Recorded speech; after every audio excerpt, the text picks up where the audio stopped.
ایک نیک دل بادشاہ کسی ملک پر حکومت کرتا تھا۔ اس کی وسیع سلطنت میں جا بجا کھیت پھیلے ہوئے تھے۔ ایک دن بادشاہ اپنے محل کے باغ میں ٹہل رہا تھا۔ اسے ایک درخت کے نیچے ایک گندم کا دانہ ملا۔ پہلے تو وہ حیران ہوا اور اسے پتھر سمجھا، مگر جب اس نے غور سے دیکھا تو معلوم ہوا وہ گندم کا دانہ ہے جو موجودہ زمانے کے دانے سے کئی گنا بڑا ہے۔ بادشاہ نے فوراً باغ کے مالی سے پوچھا، ہمیں اس گندم کے دانے کے بارے میں بتاؤ، یہ کہاں سے آیا ہے؟ بیچارہ مالی پریشان ہو گیا کیونکہ وہ خود اتنا بڑا گندم کا دانہ پہلی بار دیکھ رہا تھا۔ اس نے جواب دیا، بادشاہ سلامت، میں نے ایسا دانہ آج سے پہلے نہ دیکھا اور نہ اس کے بارے میں کبھی سنا۔ شاید آپ کے وزیر کو اس کے بارے میں علم ہو۔ بادشاہ کو یہ مشورہ اچھا لگا۔ اس نے دربار میں آ کر وزیر سے پوچھا، آج ہمیں یہ بڑا سا گندم کا دانہ اپنے باغ میں ملا ہے جسے شاید کوئی پرندہ وغیرہ اٹھا کر لایا ہو۔ تم اس کے بارے میں جانتے ہو یہ کہاں سے آ سکتا ہے اور کہاں اتنے بڑے دانوں والی گندم اگتی ہے؟ وزیر پریشان ہو گیا۔ اس نے سوچا شاید بادشاہ کو غلط فہمی ہو گئی ہے، جو اتنی بڑی چیز کو گندم کا دانہ سمجھ رہے ہیں۔ مگر جب اس نے غور سے دیکھا تو وہ بھی حیران رہ گیا۔ اس نے بادشاہ کو مشورہ دیا، بادشاہ سلامت، میں امور سلطنت میں مصروف رہتا ہوں، اس لیے میں نے کبھی اس طرف دھیان نہیں دیا۔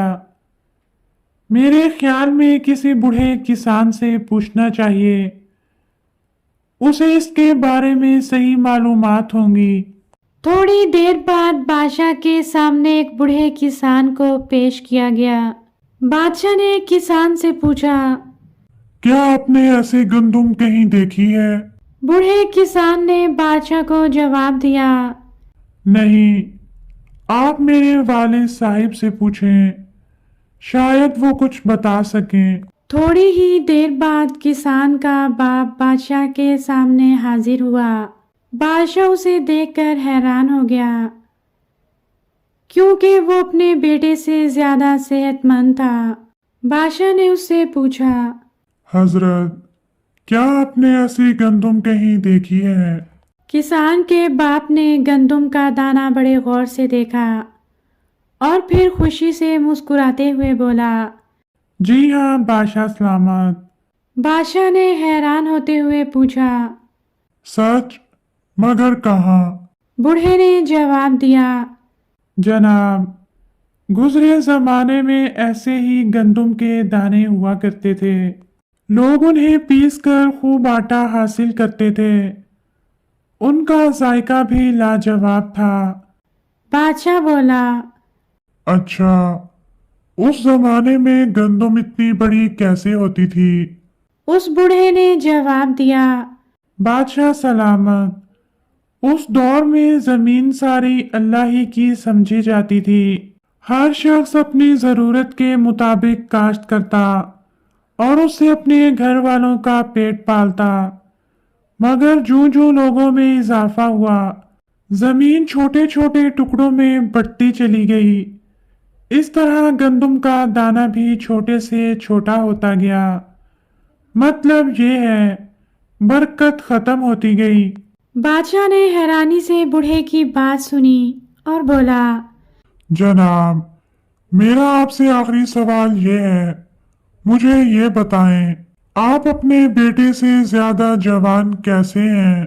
یہ سن کر بوڑھا بولا، بادشاہ سلامت، دراصل بات یہ ہے، ہمارے دور میں ہر شخص محنتی تھا، اپنا کام خود کرتا تھا، ہم صبح سے شام تک لگاتار محنت کرتے تھے، کسی دوسرے پر انحصار نہیں کرتے تھے، مگر جیسے جیسے زمانہ بدلا،